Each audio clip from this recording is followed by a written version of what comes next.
พี่น้องเลยเนาะโตพี่น้องเลยเนาะเปิดคลิปเปิดภาพมาบัดนี้อยู่ซานเด้อพี่น้องเด้อเนาะพากันมานั่งโอ้นั่งลมกันพี่น้องเลยเนาะอยู่เฮือนอยู่ซานบ่าวนิวเด้อพี่น้องเด้อเนาะมื้อนี้ก็พิเศษเนาะมีทางบ่าวพัดไซมานั่งโอ้นั่งลมนํกันพี่น้องเลยเนาะ นางลินครั้งแรกบ่ครั้งแรกเลยเนาะมาดินกันข่อยเนาะแมนครั้งแรกครั้งแรกเลยพี่น้องเลยเนาะที่ได้น้องพัดไซหรือว่าบ่าวพัดไซมานั่งลินนั่งโอ้นั่งลมกันพี่น้องเลยเนาะจะขึ้นในชวนข่อยมาลินมื้อนี้ กะจังหวะมันเหงา กันมานั่งดินนั่งโอ้ร่มกันพี่น้องเลยเนาะพอมันซื่นเพิ่นก็มาแต่เวียกแต่งานพี่น้องเลย แมนมาแต่โดนแล้วมาแต่เวียก โดนเติบบ่อันนี้กะเนาะเป็นเวลา 11 โมงแล้วพี่น้องเลยกำลังว่าสิพากันเมื่อรับเมื่อนอนพี่น้องเลยเนาะแต่ว่าทางบ่าววัดไซมีข่าวให้มาแจ้ง FC เด้อพี่น้องเด้อเนาะเกิดข่าวให้เด็กหน่อยพี่น้องเลยกับบ่น้อยได้เนาะมันเกี่ยวกับรายได้ YouTube พี่น้องเลยคือแบบบอนิวมือวานนี้ในคลิปบอลี่แหละเนาะพี่น้องเนาะคือพี่น้องได้เบิ่งได้ชมนำกันพี่น้องเอ้ยเนาะบอนิวก็โอ้ยพี่น้องเอ้ยตกใจแท้ว่าเฮ็ดยังบ่ถือนะมันกะเนาะมันเป็น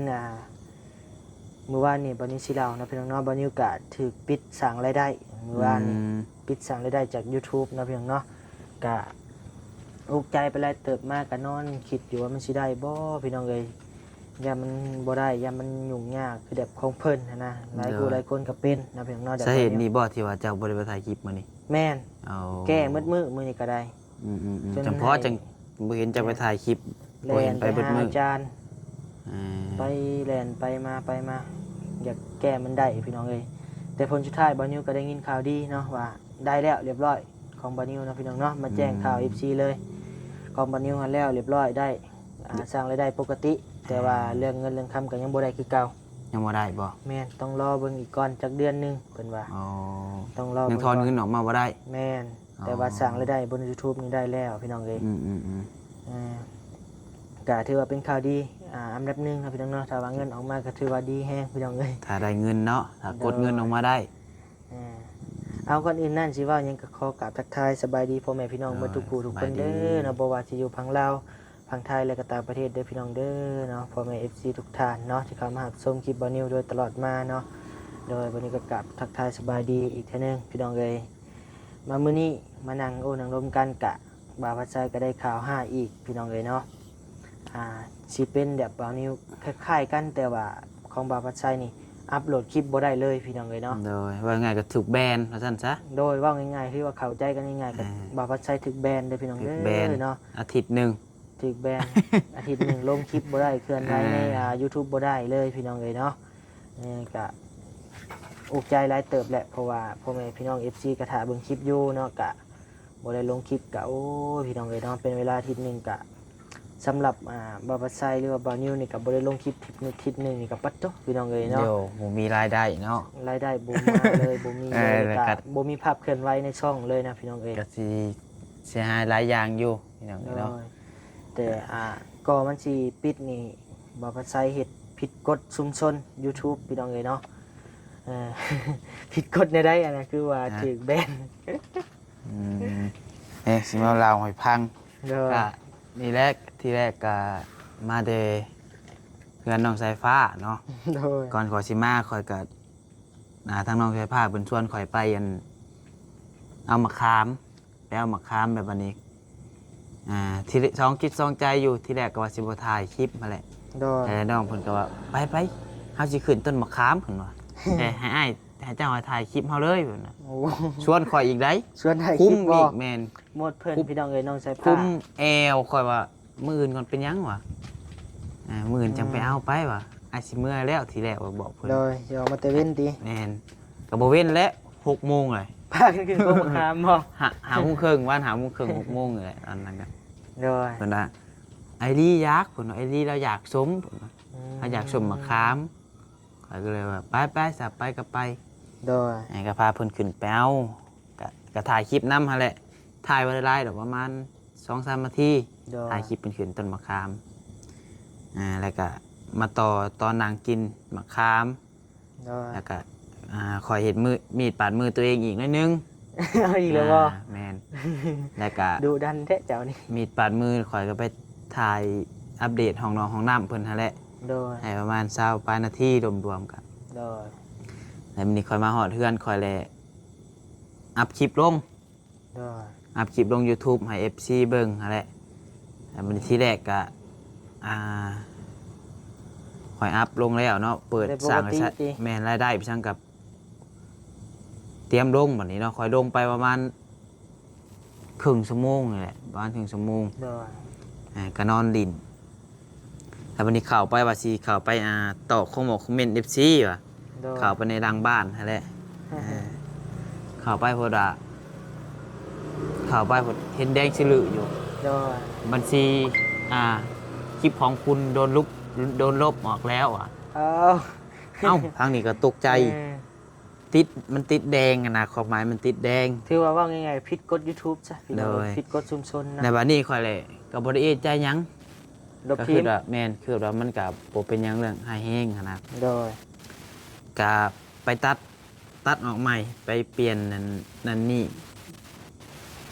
ใหม่ตัดใหม่นั่นแหละง่ายๆก็ตัด ลงไม้ ตัด อีก ยั บัด ง นี้ ใหม่แม่นก็คือว่ามันเป็นอันนั่นบ่ว่าก็เคยเป็นอยู่เทื่อหนึงนี่แหละ โดย วางช่วงไปหาสายผ้าคือกันหั่นแหละแม่นบ่ว่า ติดแดงคือกันบ่นี่กะ คันจื้อบ่ผิดเด้อช่วงวงใดนี่นะ โดย คอยก็โหลดไม้ โดย ในบัดนี้เถื่อแรกผ่านไปเนาะมันบ่ได้แล้วบัดนี้คอยโหลดลูกใหม่อีกเถื่อที่2ก็เป็นชิปเก่า โดย และบัดนี้ประมาณลงได้ประมาณ1 ชั่วโมง 2 ชั่วโมงนี่แหละแล้วสิเข้าไปตอบคอมเมนต์ FC อีกบัดนี้เข้าไปผดเป็นคือเก่าอีก ติดแดงอีก แม่นติดแดงเลยก็มันเขียนใส่ว่าเพิ่นสิเขียนบอกบัญชีของคุณบัญชีว่าคลิปของคุณโดนลบออกแล้วอ่ะ อ้าว ติดลิขสิทธิ์อีกชั้งนี้แหละผิดกฎ YouTube อะไร โดย ก็เข้าไปเบิ่งกะ เจ้าเข้าไปเบิ่งรายละเอียดอยู่บ่ว่าผิดกฎย้อนหยัง โดยก็เข้าไปเบิ่งอยู่ โดย เข้าไปเบิ่งกะเพิ่นเขียนมาบอกว่าอีหยัง ผิดกฎชุมชนบ่ แม่นผิดกฎชุมชน โดย ย้อนว่าอีหยังเพิ่นเอิ้น ละเมิดบ่ ละเมิดกฎอย่างนี้แหละนะแบบว่า ประมาณนั้น เด็กน้อยขึ้นต้นไม้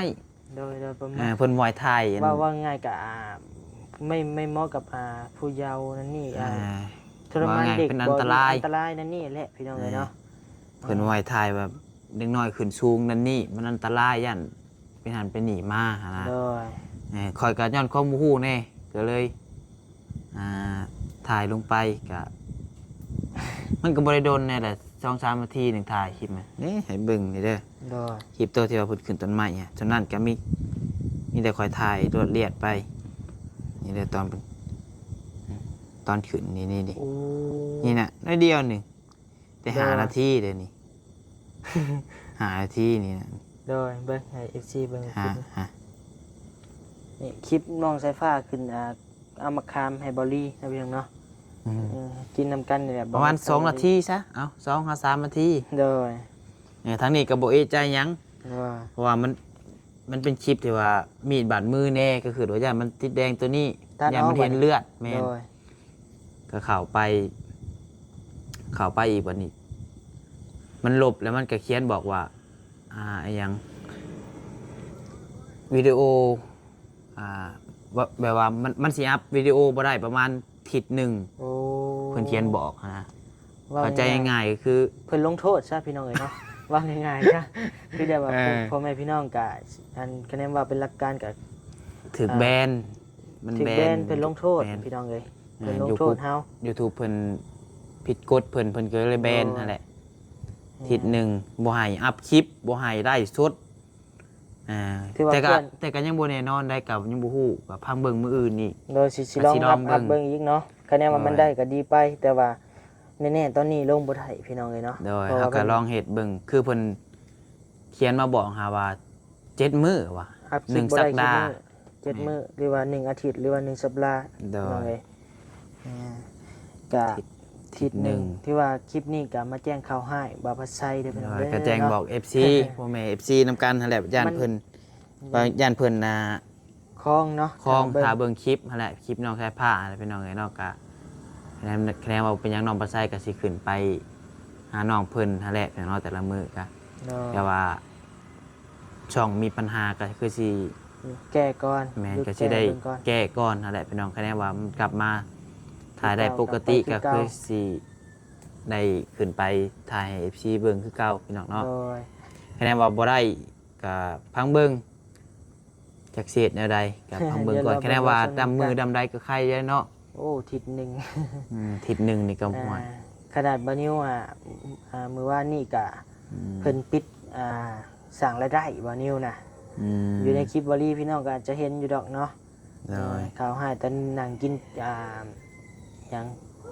สุกี้พี่น้องเลยข่าวให้มาก็โอ้กินข้าวจังบ่แซ่บบานิวก็ได้ โดยนี่ก็กำลังสิพากันเมื่อพี่น้องเนาะมานั่งลินกันเบานิ้วก็ครั้งแรกให้พี่น้องมานั่งลินเพิ่นขาเป็ดให้กินมื้อนี้ ว้าวขาเป็ดเขาซื้อเอาเลือด เออ เขาซื้อเลือดอยู่ตลาด โอ้ซื้อเอามาเฮ็ดอันดัดแปลงสุกินเนาะ แม่ เพิ่นสิมาเฮ็ดดัดแปลงอยู่กินมานั่งลินซั่นซะ มันนั่งโอนนั่งลมกันพี่น้องเลย กันเลย กำลังว่าสิเมื่อหรือว่าก ำลังสิเมื่อ มีข่าวให้มาอย่างไร ข่าวไปเบิ่งก็ได้เอ้าตาห่าว่ะแล้วลองมาใส่ได้ลองอัพคลิปโหลดคลิปเก่าลองเบิ่งเดี๋ยวมันเลยบ่ได้ มันบ่ให้โหลดมันบ่หยังเลยหั่นนะ โดยที่ว่าคลิปนี้กับบาพัดไซมาแจ้งพ่อแม่ FC เด้อเนาะพี่น้อง โดย เนาะ ถ้าหา ที่ กว่าบ่เห็นลงคลิปเนาะ โดยมาแจ้งไว้เนาะเพราะว่าแน่ๆกับบานิวคิดว่านี่7 มื้อผู้ใดจังลงได้ อืม ตามบานิวคิดได้เนาะเพราะว่า YouTube นี่เพิ่นเว้าคำใดคำนั้นนะพี่น้องเอ้ยพ่อใหญ่อันนี้นะ อย่าได้จังหวะเพิ่นเข้าเบิ่งคลิปเจ้าอีกเจ้าสิ เว้าควันเพิ่นเว้า ปิดช่องเลยเว้ยบ่หยอกว่าหัวพี่น้องเนาะ โดยถ้าบ่ เอ้า เว้าก็บ่ได้หัวพี่น้องเอ้ย แม่น ถ้าบ่ยิ้มก็บ่ได้เห็นแขวคือ มี เพิ่น แต่ว่า นะ นั่นแหละเนาะเพราะว่าจักสิว่าได้ก็ท่าเบิ่งมื้ออื่นนั่นแหละ มีแต่รอเบิ่งถ้าว่าแก้ได้ก็ดีพี่น้องเอ้ย เด้อ แต่ว่า คันว่ามื้ออื่นได้ปกติก็คือสิได้ไปงานปกติ โดย คันบ่ได้ก็โยก็สิได้ท่าคือเพิ่นเว้าหั่นแหละ โดย 7มื้อ8มื้อ ถ้าบ่เห็นลงคลิปก็ประมาณอีก7มื้อ8มื้อจังสิเห็นลงเด้อพี่น้องเด้อเรามาแจ้งข่าว FC ย่านนั้นเฮือนสายฟ้าก็จะเกือบแล้วผู้บ่ยัก หวายเจ้า ยังเหลืออยู่ห้องนอนห้องนั่งเพิ่นนั่นแหละเป็นสิทันอยู่ เนาะ ก็เอามาแจ้งข่าว FC ซ้ำนี่แหละเนาะพี่น้องเนาะมื้อนี้ก็อยู่เฮือนอยู่ซ่านบัดนี้ก็ได้บ่ได้ไปทางใดเนาะมีแต่ไปแก้ของบัดนี้แหละแต่ของบัดนี้ก็ได้แล้วพี่น้องเอ้ยโอ้ยดีใจไปเติมหนึงบัดนี้ก็ได้เนาะ โดยของเจ้าผ่านไปของข่อยแล้วบัดนี้เนาะ เข้ามาติ ก็สิโยคันว่าแบรนด์7มื้อนี่พอแห้งเนาะสิ รายได้ อ่า อืม จักสิไปหาเงินได้แล้วพี่น้องเอ้ย สิได้ขายเครื่องใช้แม่อยู่ห้านแล้ว7 แม่ มื้อ แล้ ได้เผาห้านให้แม่พ่อได้เงินซื้อบัตรแต่ละมื้อ จากนี้แหละพี่น้องเอ้ยเนาะการเฮ็ด YouTube บ่แม่นเรื่องง่ายพี่น้องเอ้ย โดยก็ ต้องได้ศึกษาดิดอพี่น้องเอ้ยบ่นิวกะศึกษาเบิ่งคลิปทางพี่น้องพังไทยแน่หลายกูหลายคนบ่นิวก็ศึกษาเบิ่ง นี่ก็ อย่ามัน ครั้ง อย่า แร มัน ก เป็น เล แบ ย บนี้แหละบ่นิวก็ได้ โดยนี่ก็ย้อนความบ่ฮู้นี่ขอยก็ได้ ก็เลยแบบว่าเพิ่นแบนแล้วเนาะเพิ่นลบออกแล้วเฮาก็ย้อนความบ่ฮู้ก็คือว่ามันสิบ่เป็นหยังหั่นน่ะเฮาก็เลยตัดและอัพลงใหม่ อืม ย้อนความบ่ฮู้นั่นแหละพี่น้อง เจ้าเคยติดแดงจากเถื่อจากคลิปแหละ ข่อยก็จะบ่จื้อนะ ฮอด3เถื่อแล้วเพิ่นจึงเฮ็ดได้เพิ่นจึงอันลงโทษ จังหวะแต่ว่ามื้อนี้ฮะ 2 คื เถื่ อ อ ฮู้ๆนี่ช่องเทือมื้อนี้ แต่เฮิงอีกเทื่อนึงบ่นิวเบิ่งคือ จะ เบิ่งได้แปลว่าเจ้าเคยเด้เจ้าเคยตะกี้ จังหวะแต่ รวมไว้ เมื่อก่อนนี่ คะแนนว่า แต่ว่าคะแนนติดเหลืองนี่หลายเทื่ออยู่ติดเหลืองนี่ โดย ติดเหลืองนี่ ติด เพิ่น นี่เฮาสิสั่งได้บ่ได้คะแนนมันติดเหลือง แม่น อืม แต่ว่าติดแดงนี่เพิ่นลบคลิปออกเลย ลบเลยบ่ให้ลงบ่ให้เห็นเลย โมเมนต์เฮาลบเองได้เพิ่นสิลบออกให้เลย คนใหญ่ YouTube มาแหละพี่น้องเอ้ย คนใหญ่ YouTube เอาใจยากเรานะเออก็คือว่าแล้วเฮาเฮ็ดผิดเด้ โดย ก็อดเอา ถือว่าเป็นบทเรียนนั่นแหละ บทเรียนอัน ความรู้ ใหญ่ ความรู้ ผมรู้อีกอันหนึง มันก็กดเพิ่นพี่น้องเอ้ยเนาะ เลย อันตรายอืม ตายซะมีแต่ว่าแนวนั้นบ่ นั่นแหละ แจ้ง มา บอก แจ้ง ประมาณ FC นี้แหละพี่น้องเนาะเพราะว่า ม อยากนอนในได้บาดนี้ แต่ก็สินอนรับอยู่ว่าเป็นแบบนี้เนาะ ว้าว โอ้ย ขึ้นนักเลยเติบมือกายผ่าอยู่พี่น้องเลยเนาะ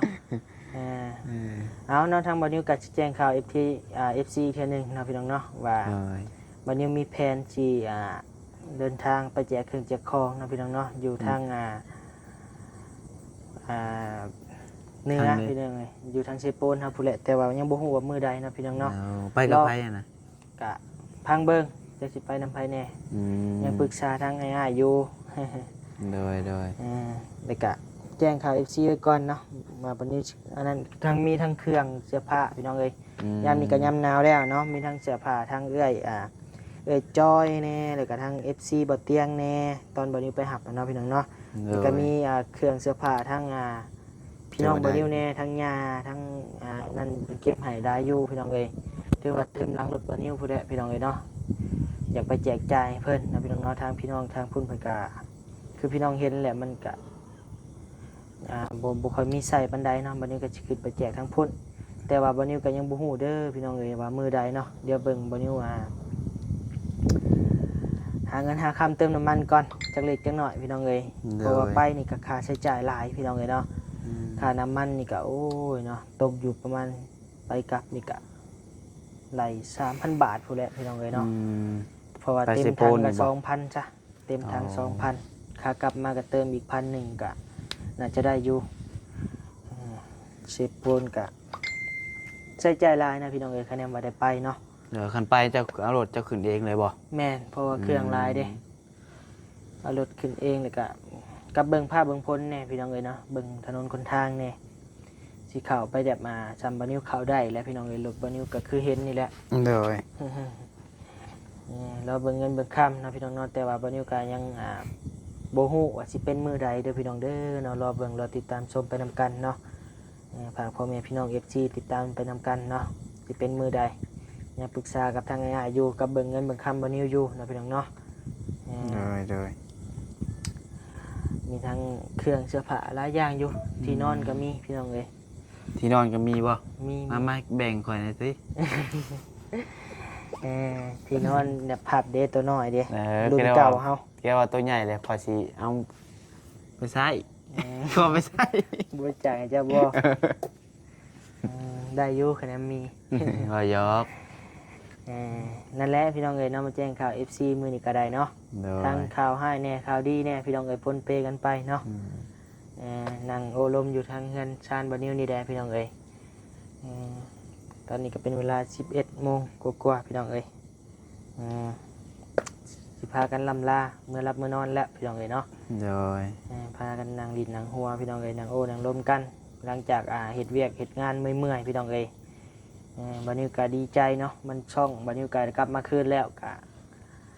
ชวนหมู่ชวนครูมานั่งโอนั่งลมกันพี่น้องเอ้ยพอมีสีสันเนาะโดยยังเตะของคอยแบบนี้เนาะอุกใจข่อยยังเลยของเจ้าบ้านนี้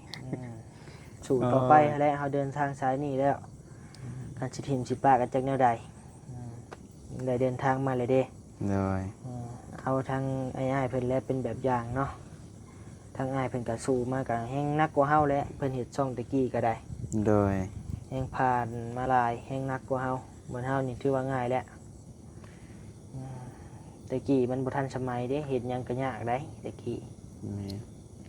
เอาซั่นแล้วเนาะพี่น้องเนาะเว้าแฮงยืดแฮงยาวพี่น้องเอ้ยเนาะบรรยากาศสิได้ลำลาพาจากพ่อแม่พี่น้องเพียงจังนี้เด้อเนาะทางบรรยากาศขอบคุณขอบใจบ่มีคำว่าอย่างไรเนาะมีแต่คำว่าขอบคุณขอบใจขอให้พ่อแม่พี่น้องอยู่ดีมีแฮงเด้อความเจ็บบ่ให้ได้ความไข้บ่ให้มีปรารถนาสิ่งใดขอให้ได้สิ่งนั้นสมความมุ่งมั่นปรารถนาเด้อเนาะพี่น้องเนาะนอนรับก็ได้เงินหมื่นนอนตื่นก็ได้เงินแสนแบมือมาก็ได้แก้วมินิโซโทษให้บ่ให้มาพานเด้อพี่น้องเด้อมันให้บ่ให้มาเบียดขี้เดียดจังไรบ่ให้มีมาใกล้เด้อพี่น้องเด้อเนาะเอาสำหรับคำคืนนี้บรรยากาศสิได้ลำลาเด้อพี่น้องเด้อมีแต่กล่าวคำว่าพันดีเด้อพี่น้องเด้อบ๊ายบาย